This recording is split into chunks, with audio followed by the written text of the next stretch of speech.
بابر اعوان ملک کے نامور وکیل، سیاستدان اور مذہبی اسکالر ہیں۔ یہ کالم بھی لکھتے ہیں۔ میں ان کا مستقل قاری ہوں اور میں ان کا احترام بھی کرتا ہوں۔ مجھے پچھلے دنوں ان کی انقلاب فرانس سے متعلق ایک تحریر پڑھنے کا اتفاق ہوا۔ بابر اعوان صاحب نے اپنی تحریر میں 1789 کے انقلاب فرانس کا ہولناک نقشہ کھینچا۔ انقلابی کس طرح لاکھوں کی تعداد میں کنگ لوئس کے محل شتو ڈی ورسائی پہنچے، بادشاہ کو کس طرح گھسیٹ کر پیرس لایا گیا، وہ ملکہ میری اینٹونیٹ جس نے روٹی مانگنے والے ہجوم کو کیک کھانے کا مشورہ دیا تھا، وہ بھی کس طرح پیرس کے چوراہے میں لائی گئی اور ہجوم نے کس طرح گلوٹین کے نیچے لٹا کر دونوں کے سر اتارے۔ بابر اعوان نے انقلاب فرانس کے دوران غریب انقلابیوں کے ہاتھوں اشرافیہ کی درگت کی پوری تفصیل بیان کی۔ یہ نقشہ اور تفصیل دونوں ہولناک تھیں۔ بابر اعوان شاید اس مثال کے ذریعے ملک کے موجودہ حکمرانوں اور اسٹیبلشمنٹ کو یہ پیغام دینا چاہتے تھے، ہمارے ملک میں بھی انقلاب کی کھیتی پک چکی ہے، بس ایک چنگاری لگنے کی دیر ہے اور پاکستان کی اشرافیہ بھی جل کر راکھ ہو جائے گی۔ میں یہاں تک ان کی بات سے اتفاق کرتا ہوں۔ پاکستان میں بے شک غریب اور امیر کے درمیان کی کھائی ناقابل عبور ہو چکی ہے۔ مہنگائی، بے روزگاری، لاقانونیت، ناانصافی، وسائل کی غیر منصفانہ تقسیم اور افراتفری نے عوام کی مت مار دی ہے، اور اس کے اوپر بے تحاشا آبادی اور 90% بے ہنر لوگوں نے رہی صحیح کسر پوری کر دی ہے، اور پھر اس کے ساتھ ساتھ معاشرے میں گھٹن بھی بڑھ رہی ہے، اور یہ تمام چیزیں اکٹھی ہو کر خانہ جنگی کا بارود بن چکی ہیں۔ لہٰذا کسی دن چنگاری لگنے کی دیر ہے اور یہ ملک بارود کی طرح پھٹ جائے گا۔ میں یہاں تک اتفاق کرتا ہوں، لیکن جب بات انقلابیوں کی آتی ہے تو مجھے حیرت ہونے لگتی ہے۔ کیونکہ یہاں یہ سوال پیدا ہوتا ہے، کیا پاکستان تحریک انصاف غریب پارٹی ہے؟ کیا آپ کو پارٹی کی قیادت میں کوئی غریب یا عام آدمی دکھائی دیتا ہے؟ بابر اعوان سے لے کر بیرسٹر گوہر خان تک ان میں کون غریب ہے اور کون عام ہے؟ دوسرا، اس ملک میں جس اشرافیہ کے خلاف انقلاب آنا چاہیے، ان میں سے کون سا ایسا خاندان، طبقہ یا گروپ ہے جس کے نمائندے اس وقت پی ٹی آئی میں شامل نہیں ہیں؟ کیا اس پارٹی میں وہ سابق بیوروکریٹس اور فوجی افسر شامل نہیں ہیں جن کی وجہ سے یہ ملک انقلاب کے دہانے تک پہنچا؟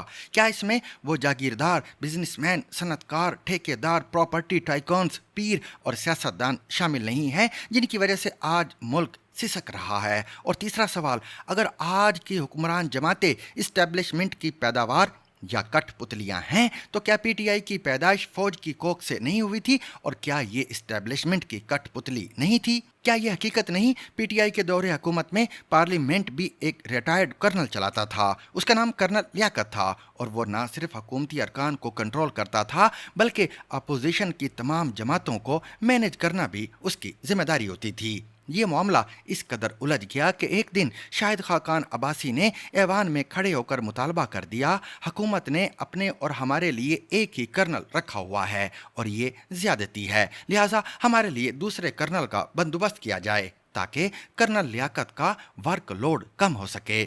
اس زمانے میں وزیر اعظم جہاں مشکل کا شکار ہوتے تھے، یہ فوراً کہتے تھے، تم یہ فائل فیض کے پاس لے جاؤ۔ عمران خان جنرل فیض حمید کو جنرل فیض کہنا بھی پسند نہیں کرتے تھے، یہ انہیں صرف فیض کہتے تھے۔ کیا یہ درست نہیں؟ پارٹی کی آج کی زیادہ تر قیادت جنرل فیض کی برکت ہے۔ جنرل فیض حمید انہیں توڑ کر پارٹی میں لے کر آئے اور یہ لوگ آج کل انقلاب کی قیادت کر رہے ہیں۔ دوسرا، ان میں کون سا شخص انقلابی ہے؟ کیا عمر ایوب انقلابی ہیں جن کے دادا ملک کے پہلے مارشل لاء ڈکٹیٹر تھے اور ان کی پالیسیوں کی وجہ سے نہ صرف پاکستان ٹوٹا بلکہ انہوں نے ملک میں الیکشن میں دھاندلی کی بنیاد بھی رکھی، اور یہ دھاندلی بھی کس کے خلاف ہوئی تھی؟ یہ محترمہ فاطمہ جناح کے خلاف ہوئی تھی، جو قائد اعظم کی بہن تھیں، اور پاکستان بنانے میں بھی ان کا بہت اہم رول تھا، اور دادا حضور جاتے جاتے اقتدار ایک اور جنرل کے حوالے کر گئے تھے۔ عمر ایوب کے والد بھی پاکستان مسلم لیگ نون میں رہے، اسپیکر قومی اسمبلی بنے، وزیر خارجہ اور ڈیپٹی اپوزیشن لیڈر بنے، پھر وہ قوف لیگ میں چلے گئے اور پھر نون لیگ میں واپس آ گئے۔ عمر ایوب خود بھی قوف لیگ اور نون لیگ سے ہوتے ہوئے پی ٹی آئی میں آئے۔ انہوں نے قوف لیگ اور نون لیگ دونوں کی طرف سے قومی اسمبلی میں بجٹ بھی پیش کیے، لیکن یہ اب انقلابی ہیں اور اس انقلاب کی قیادت بھی کرنا چاہتے ہیں جس نے انقلاب فرانس کا ریکارڈ توڑنا ہے۔ आप थोड़ा सा आगे बढ़ें। बाबर अवान भी नून लीग से पीपल्स पार्टी में आए थे। ये भुट्टो और जरदारी फैमिली की वकालत करते रहे। पीपल्स पार्टी के वजीर कानून रहे। इन्होंने अदालतों के दर्जनों फैसलों के बावजूद आसिफ अली जरदारी के स्विस अकाउंट से रकम पाकिस्तान नहीं आने दी। लिहाजा अगर आज जरदारी साहब चोर हैं तो इसकी जिम्मेदारी बाबर अवान पर भी आती है। ये इसके बाद पीटीआई में आ गए और यहाँ जिले शाह जैसे वर्कर्स जाने देते रह गए और हमारे कायदे इनकलाब घर में जिंदगी के सारे सुख एंजॉय करते रहे।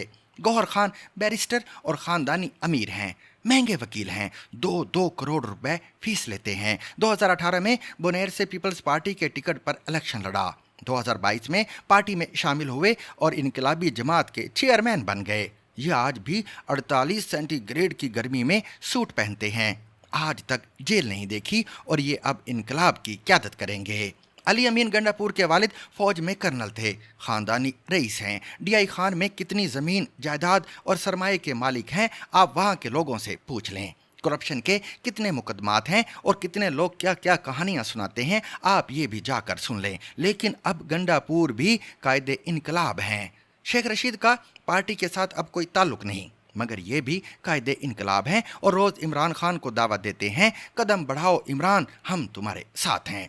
इनके बाजी से भी कौन वाकिफ नहीं। ये मियां नवाज शरीफ की तकरीर से पहले तकरीर किया करते थे और दर व दीवार हिला देते थे। फिर ये जनरल परवेज़ मुशर्रफ के साथ मिल गए और ये वाहिद सियासतदान थे जो मुशर्रफ को सैयद परवेज़ मुशर्रफ कहते थे। शेख साहब ने कौफ लीग के साथ वजारतें इंजॉय की। पीपल्स पार्टी के दौर में आसिफ अली जरदारी के साथ लंच किया। इनकी मदद से ज़िमनी इलेक्शन जीता और आखिर में इमरान खान के साथ शामिल हो गए। ये जनरल फैज़ हमीद से क्या क्या मुतालबा किया करते थे और इन्हें किस आजिज़ी और इनकसारी से मिलते थे, ये मैं आपको फिर किसी वक्त सुनाऊंगा। लेकिन आज ये भी कायदे इनकलाब हैं। और लतीफ़ खोसा की पूरी ज़िंदगी पीपल्स पार्टी में गुजरी। ये वज़ीर भी रहे, मुशीर भी, अटर्नी जनरल भी और गवर्नर पंजाब भी।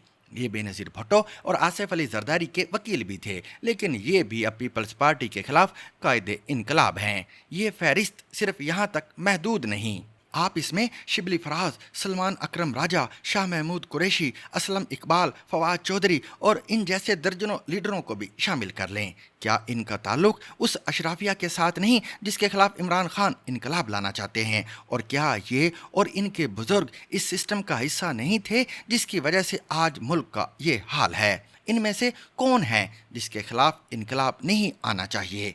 आप इनमें से किसी शख्स का प्रोफाइल उठा लें, यह आपको अशराफिया का नुमाइंदा भी मिलेगा और इस सिस्टम का बेनिफिशरी भी। लेकिन आप इसके साथ साथ बढ़के भी देख लें।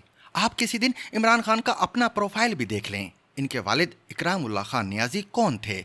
वो पब्लिक वर्क्स डिपार्टमेंट के मुलाजिम थे और उन पर दौरान सर्विस क्या क्या इल्ज़ाम नहीं लगे। खान साहब पूरी ज़िंदगी ज़मान पार्क में रहे, जिसे लाहौर की इलीट का गढ़ समझा जाता था। ऑक्सफोर्ड में तालीम हासिल की और रॉयल फैमिली के साथ वक्त गुजारा।